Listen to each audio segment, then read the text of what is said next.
Hello, everybody. My name is Rudy, and welcome to the pilot episode of Arknights Podcast. So, if I have time and this kind of contents receive well, I will do more episodes in the future. Now, for today's pilot episode, I'm going to talk about the possible future events and banners in Arknights English server, from already announced Contingency Contract 5, which is Operation Spectrum, to the possible second anniversary event, and everything in between. Before this, if you're watching this video, feel free to play this video on background because I won't do many PowerPoint slides. And most information and spoilers will be given verbally. And hit the subscribe button if you're interested about the upcoming Arknights contents created by me. Some of the informations are taken from the Pioneer Chinese server via various resources from Bilibili to Mogul Wiki, so some translations might be inaccurate. So if you need official announcements or official names for an operator skills, map names, and everything in between, you need to wait until your star publishes official translations and announcement. Just a disclaimer.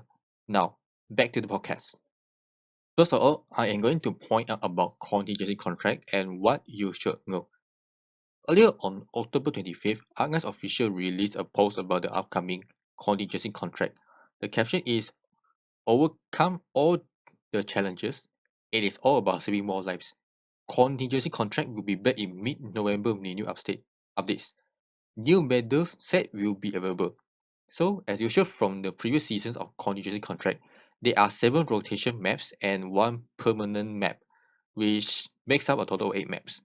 So, not in particular order, the rotation maps are as follows. Number 1 is Pirate Gorge,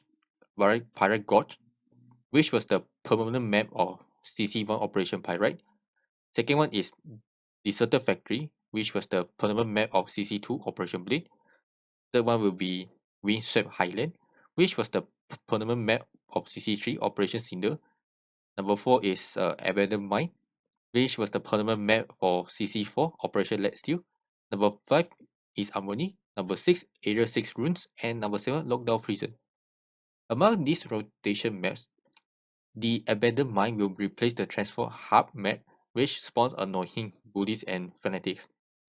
And this season will mark the final appearance for 2 maps, which are East Harmony and Paragoge. Apart from the rotation maps, this season introduces the 8 Arena as the permanent site.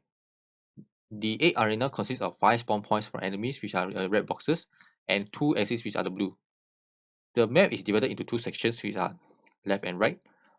On the left section, enemies will spawn from south and move towards north. On the right section, enemies will spawn from north and move towards south. Enemies in both sections do not crush each other, which means you need to defend 2 blue boxes at the same time. There are 2 buff tiles, which are defense plus tiles on the left section and regeneration tile on the right. Speaking of enemies, there are 2 boss enemies that you should worry about, which are Corrupted Knight and Withering Knight. The Corrupted Knight will be respawned on the left section, followed by Withering Knight on the right section. Independent Knight Shielders and Blackhelm Knight Cloud Trainee are not easy to deal with it either. So for the contracts, there are several contracts that you need to be aware of. There are 5 contracts which will provide buffs to both Corrupted Knight and Withering Knight, and 3 more for Blackhelm Knight Cloud Trainee, with the third one appearing at the second week. And there are 3 conditions of class bans among the contracts in which all are worth to risk, which are first one is Guards and Medics bans. Second one is Defenders and Caster bans. And the third one will be Supporters and Caster bans. Other notable contracts are, number 1, only 6 operators can be present in the squad. And number 2, friendlies cannot be deployed in 5 tiles in either left or right section, which means you can only choose one section to sacrifice the tiles.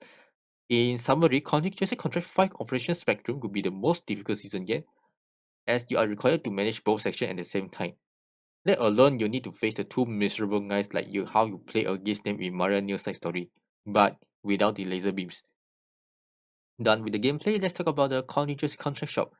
For the permanent shop, several new items will be added.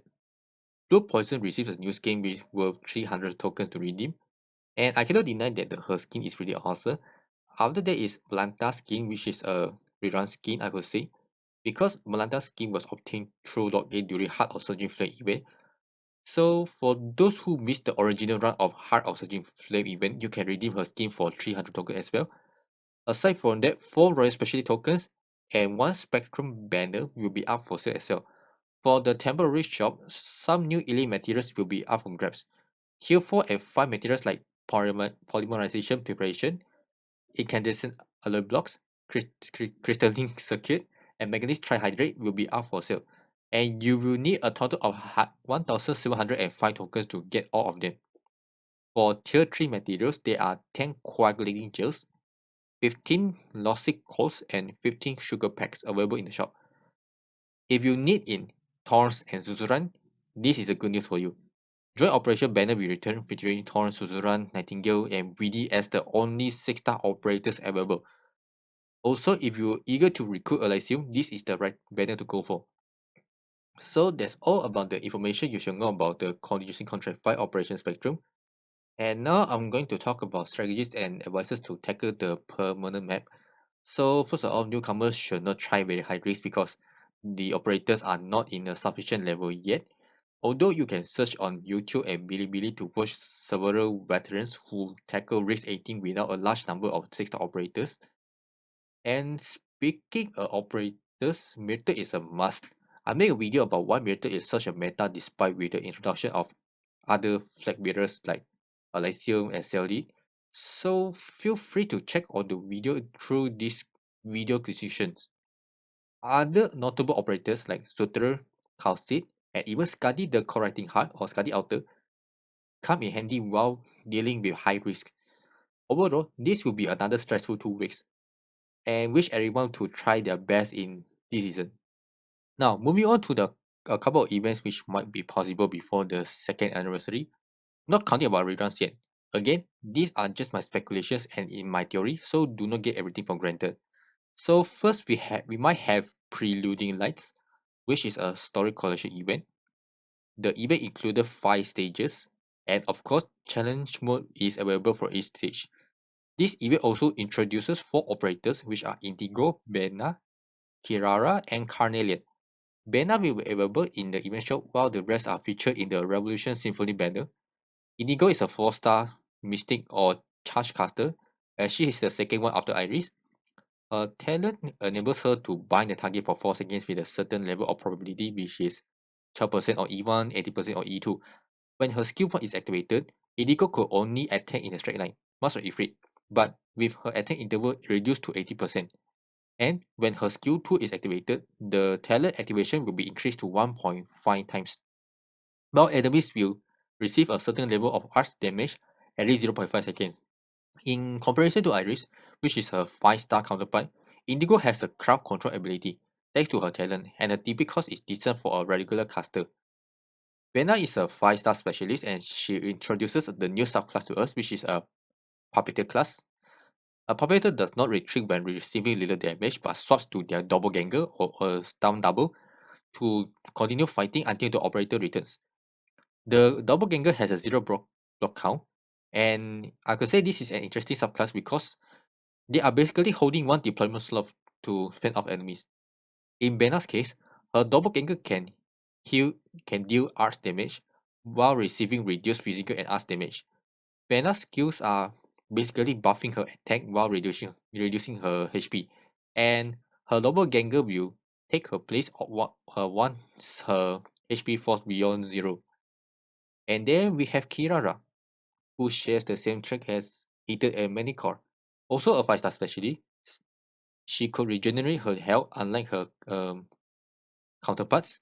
That is, when you promote her to E1 before deploying her, she recovers a small percentage of her max HP per second, and about a double of that amount if no allies are deployed within the A surrounding house. You could say she can survive herself in solo lane if placed correctly. And finally, Carnelian. The elder sister of Beeswax has arrived. Carnelian shares the same trait as her sister, which is the Phalanx caster. A Phalanx caster will attack only when their skill is activated. Basically, her skills revolve around the charge effect. There is a handful of videos about Carnelian gameplay, so feel free to check them out. Also, Carnelian is one of few operators which will fit into the CC meta due to her high level of defense stats, which is much needed in CC6 per permanent map later on. There is not much highlight in the event shop, just banner tokens and a small cabinet. However, 1 unit of bipolar nanoflake, 4 units of Oriro cluster, and 4 units of integrated devices are on the shelf as well. Bipolar nanoflake is the only tier 5 materials in the shop, and considering the fact that it is difficult to farm White House core and or optimize device within a short time, it's too bad to miss the bipolar nanoflake from the shop. Also, 3 new skins will be released as well as during Preluding lights.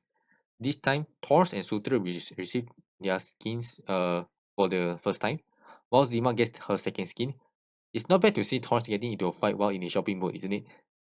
After a week of Preluding lights and presumably a week break, there might be a rerun event, but I will address about the rerun events later. Because CN and global timeline is a little different by now, let's move on to the first edition of Interlocking competition, Hymnoid Wisdom. This is how you play Interlocking competition mode. So although the next edition might be overhauled, so there are 9 stages, which are 4 warm-up stages, 4 checkpoint stages, and 1 final stage. First, you need to play the 4 warm-up stages.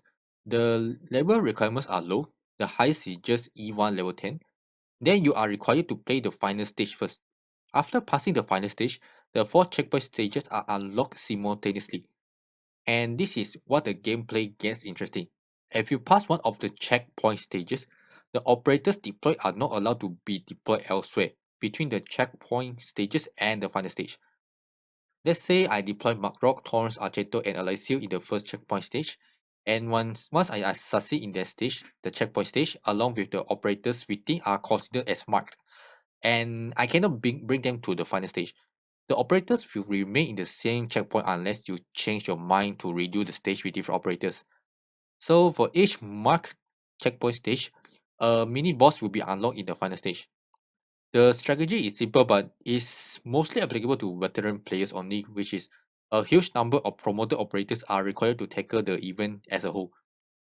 Aside from 3 and 4 star operators, higher rated operators are crucial against up to 4 mini bosses in the final stage. And you are encouraged to bring smaller teams to mark the checkpoint stage, like 6 to 8 operators are sufficient to mark the checkpoint stage. The event token will be available each time you pass the final stage with terms and conditions applied. You can also earn the event tokens from passing the warm-up and checkpoint stages for the first time, but that's it. What I mean terms and condition is the amount of event tokens earned is dependent on how many checkpoints are marked while attending the final stage, which means the more the mini bosses you are facing, the more event tokens you will receive once you succeed. And once you have sufficient event tokens, you can redeem potential skins for free. And as for this event, only Palas will be introduced through from the Spark banner. Palas is a 6 star instructor god, and her trait is similar to Doberman and Auntie Zofia. She buffs Minos operators such as Perfumer, Vulcan, and Sidroka to the point where their attack stat will increase by 25% when their HP is higher than 80%. For the second talent, every hit against an enemy recovers for 40 HP to herself, along with another operator in the town ahead of Palas. Her second skill is a crowd control ability as she has the 50-50 chance to stun an enemy. Meanwhile, when her third skill is active, she can attack 2 additional targets, while buffing an ally if they are placed in front of her. Aside from Polygonal skin, which you can redeem for free throughout the event, there are 3 new skins which will be available in the office store. This time, Perfumer, Beeswax, and Suginogi receive new skins. Vigilo, a story collection event, will follow up right after the interlocking competition. The event stages are notable for various flashbacks, and speaking of flashbacks, several boss enemies will make their appearance in stages VI5 to VI7, such as Force and Mephisto in VI5, Frost Nova in VI6, and penetrate in VI7. VI7 is infamous of 5 bosses appearing at the same time, so be careful. Event shop will be available as usual, as you can redeem promo skin for 500 tokens, so you can watch her taking care of her fluffy tail in RRC base. So before moving on to the second anniversary event, you will wonder if there will be any rerun events in between CC5 and the second anniversary event. Well, according to a Chinese server timetable, there are 2 rerun events before the Dossoles holiday event. Speaking of which, Dossoles holiday might be the second anniversary event for international servers, but I'll address later. The first possible rerun event is the Twilight of Volume 1 side story event, along with Susuran banner. If possible, this event will start right after the Preluding light event. Planet will have her new skin be introduced during the event rerun. And the second possible rerun event is Gabriel the Grey Shift Returns side story event, along with Unitas banner. Again, this event will start at the conclusion of Vigilo, if possible. 3 new summer skins will be introduced, which are Tomimi, Angelina, and finally Ayafala. The Ayafala no skin beam will be a history. So these 2 events reruns from the Chinese server should be taken note. However, I doubt if we have sufficient time to prepare for the second anniversary event, including saving original primes and orange drums for gacha and new skins. So speaking of second anniversary event, the Under Tides event is supposed to be the event that celebrates the second anniversary. But since the Under Tides event is relocated to the fall recently instead, is there any possible event to replace the Under Tides to celebrate the second anniversary of Arknights? Well, I'll say introducing Dossoles Holiday, where summer is everything. If you miss out an Arknights new episode about the summer carnival event being announced out of nowhere, I will summarize the main points as many as possible. So this summer themed side story event adds a little twist in collecting event tokens. Let's talk about the badges. Badges. You can collect different types of badges throughout the 3-week event, and some badges are pretty useful as you can buff your deploying operators after obtaining the same badges. And let's talk about the operators as well. Chain the Hollande, Mizuki, La Pluma, and Tequila will be introduced in this event. Chen the Hollande, let's call her Chen Outer, is a limited operator, while Tequila is a velvet operator. The introduction of La Pluma and Tequila gives us 2 more Guard subclasses, which are Reaper and Liberator, respectively. So there are 10 subclasses of Guard in total in Guard Knights. Mizuki shares the same trait as Medical and Aiden, while Chen Outer shares the same as Executor. I recommend everyone to save for Chen Outer as she is the one of the most useful overpowered limited operators in Arknights. If I name the other useful overpowered limited operators, I would say Ash. So during the Dossoles holiday in Chinese server, some quality of life changes and new mechanics are being introduced. For quality of life changes, the claim of button will be introduced for your daily and weekly missions. And say goodbye to the good old days where you need to press the complete button one by one. Also, operator buffs will be introduced to several subclasses like Duelist Guards, Chain and AoE casters, and Medics with large attack range. Chain casters will get the most buffs like reduction of damage penalty between jumps, increasing slow duration and attack stat as well. For wider range medics, increase amount of healing when healing distant targets, increase attack and magical resistance. For other classes, just operator stats just at attack and maximum HP. And let's talk about the module system. Module system gives operator different types of buff from extra stats gain, from thrust to attack range, and everything in between. The module system of each operator will be displayed alongside with their subclass. To unlock the module, each operator must reach Elite 2 and must be at 30 or fewer remaining levels to the max level, along with at least 100% trust. For the level part, for For 4-star operators, it will be E2 level 30, right? Level 40, okay. E2 level 40. For 5-star is E2 level 50. 6-star, E2 level 60. Material wise, you'll need a few module blocks, some materials between tier 4, tier 2 and tier 4, and a certain amount of LMDs. And with the release of Dossoles holiday event, instructor guards and summoners will be the first batch of operators receiving the module system. Some subclasses like multi-target medics, chain casters, dead-eye snipers, and fast redeploy specialists will have their module system as well in the later updates, and more to come in the future. And speaking of subclasses, this quality of life update will be implemented as well to differentiate further between each operator despite the same class. A clear example is about differentiating brawlers from duelist guards, like between Mountain and Skadi. There will be more new subclasses like Wandering Medics and Reaper Guards in the future, so do take note of that. On a side note, I'm making operator review videos based on subclasses, so if you are interested, feel free to watch the videos under the namesake playlist. For Chinese server, localization voice actors are being introduced. What I mean is that the implementation of English voice lines other than Rainbow Six operators might be happening soon on English server. There might be no effect in Japanese server, however, but again, this is just my speculation. I'm curious if some famous voice actors like Corina Beggar, the voice actor of Paimon Engaging Impact, will take up a role as an operator like Ifrit. I don't know.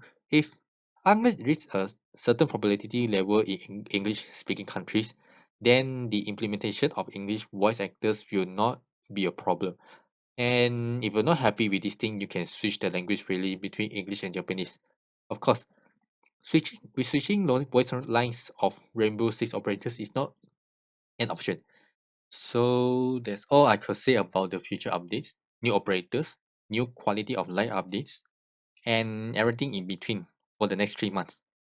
Again, the prediction of future events are just my predictions. I'm not going to talk about any events beyond Dossoles holiday, just as Chapter 9, Near Outer, Integrated Strategy, and CC6 and CC7. So I will discuss that in another day. And the problem is, do you like this pilot episode of Arknights Podcast? If you like it, leave a like or comment to show your concerns and doubts about the new events. That's all for the Arknights Podcast today. Thanks for listening.